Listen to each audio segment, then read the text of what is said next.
go yard. I got so much more.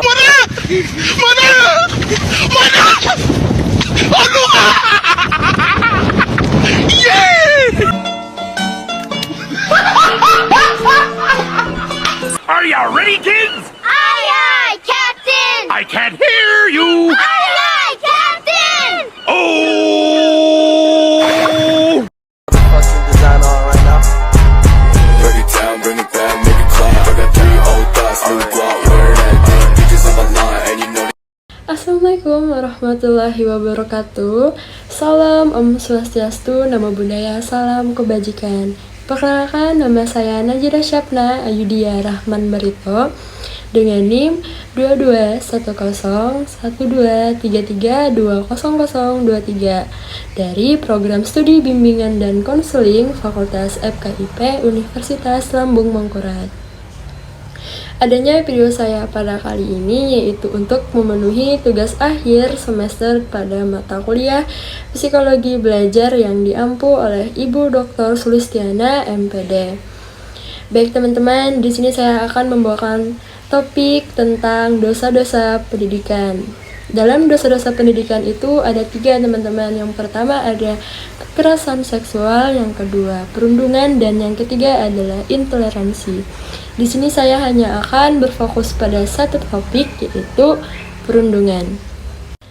Menelik dari Kamus Besar Bahasa Indonesia atau KBBI, terminologi bullying dipadankan sebagai perundungan yang berasal dari kata rundung, yang berarti mengganggu, mengusik terus-menerus, dan menyusahkan. Baik teman-teman, seperti yang kita tahu, kita ini adalah generasi yang tidak akan bisa luput dari yang namanya media sosial. Tidak hanya dari orang dewasa, kalangan remaja, bahkan anak-anak pun sekarang rata-rata menggunakan media sosial. Nah, seperti yang kita tahu juga, media sosial itu tidak selalu tentang hal yang positif, yang pastinya negatifnya pun juga ada. Salah satunya yaitu tentang cyberbullying. Apa sih itu cyberbullying? Cyberbullying itu adalah tempat perundungan melalui media sosial. Seperti platform media sosial yang sering kita gunakan, Instagram, TikTok, YouTube, Twitter, dan yang lain-lainnya. Nah, itu yang dinamakan dengan cyberbullying. Seperti yang disebutkan oleh Burgess Proctor, Hinduja, dan Patchin, mendefinisikan perundungan siber sebagai perbuatan merugikan yang dilakukan dengan sengaja dan berulang-ulang melalui komputer, telepon genggam, atau perangkat elektronik lainnya. Perbuatan ini dilakukan dengan mengirimkan pesan mengancam atau mempermalukan seseorang melalui pesan teks, surat atau email, menulis komentar menghina seseorang di website atau media sosial, mengancam atau mengintimidasi seseorang melalui berbagai bentuk daring atau dalam jaringan. Tidak hanya itu, menyebarkan rumor tentang seseorang, mengintai atau mengancam orang lain melalui komunikasi elektronik pun diklarifikasikan sebagai perundungan siber. Sama halnya seperti perundungan di dunia nyata, perundungan siber juga banyak ragamnya teman-teman, seperti perundungan flaming.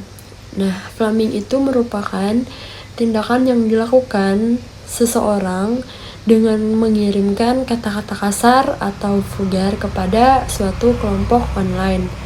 Seperti tadi melalui teks atau pesan melalui email atau platform lainnya. Yang selanjutnya yaitu online harassment, berupa pengiriman pesan online secara ofensif dan berulang atau yang sering kita sebut dengan teror ya teman-teman, sama melalui teks atau pesan di platform media lain. Yang selanjutnya yaitu cyber stalking, adalah perundungan yang dilakukan dengan cara pelaku mengancam untuk melukai atau mencelakai si korban dan mengintimidasi secara eksesif. Selanjutnya yaitu denigration, adalah perundungan berupa pengiriman pernyataan atau material tertentu secara online yang membahayakan, tidak benar atau kasar tentang seseorang pada orang lain. Yang selanjutnya yaitu masquerade atau penyamaran adalah perundungan maya yang mana pelaku berpura-pura menjadi orang lain dan mengirim atau memposting material yang membuat seseorang terlihat jelek atau merugikan orang lain.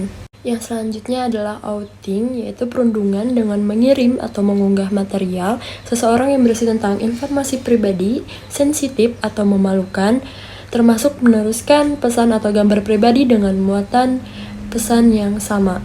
Dan yang terakhir adalah perundungan pengeksklusian, yaitu perundungan yang dilakukan dengan cara mengeluarkan atau menyingkirkan seseorang secara kasar dari grup online.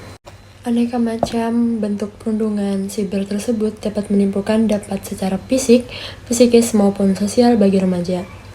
Kajian meta-analisis Bottino, Regina, dan Korea menemukan bahwa perundungan maya berhubungan dengan stres emosional, kecemasan sosial, penggunaan obat terlarang, gejala depresi, serta ide dan usaha untuk bunuh diri. Penelitian Zalukvet dan Chatres pada 613 mahasiswa universitas juga menemukan bahwa 45% dari responden merasa marah, 41% merasa sedih, 32% mengalami peningkatan stres, 9% mengalami penurunan produktivitas, dan hanya 6% responden yang mengaku bahwa perundungan maya tidak memiliki dampak khusus.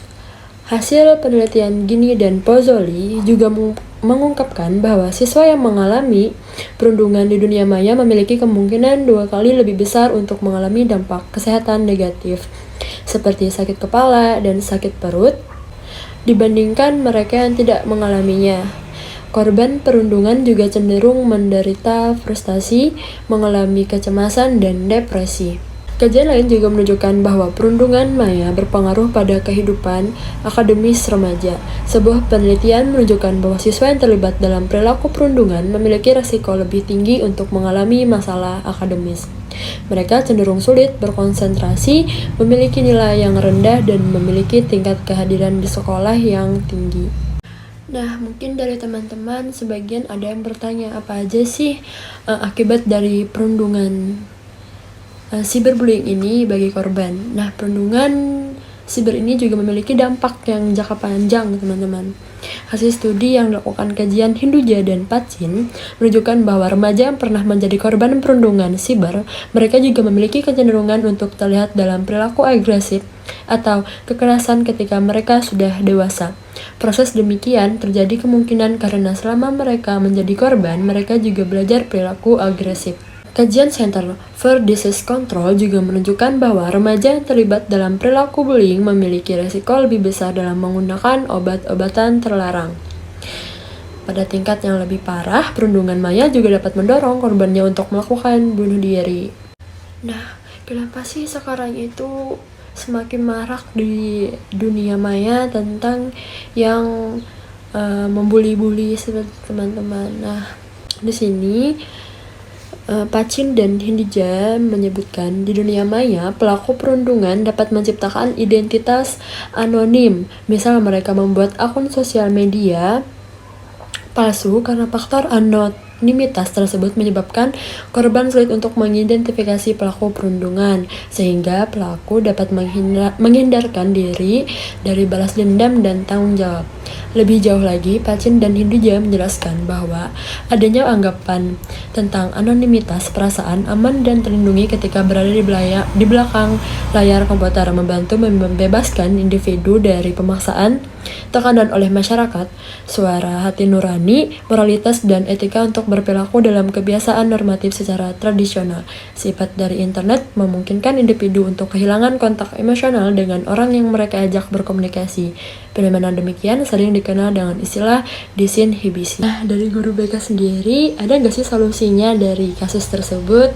Tentunya ada dong, teman-teman, yaitu melakukan bimbingan klasikal atau kelas besar sebagai upaya preventif atau pencegahan guna banyak orang tahu dampak dari melakukan bullying tersebut bagaimana agar masyarakat lebih taat aturan dan paham resiko akan tindakannya.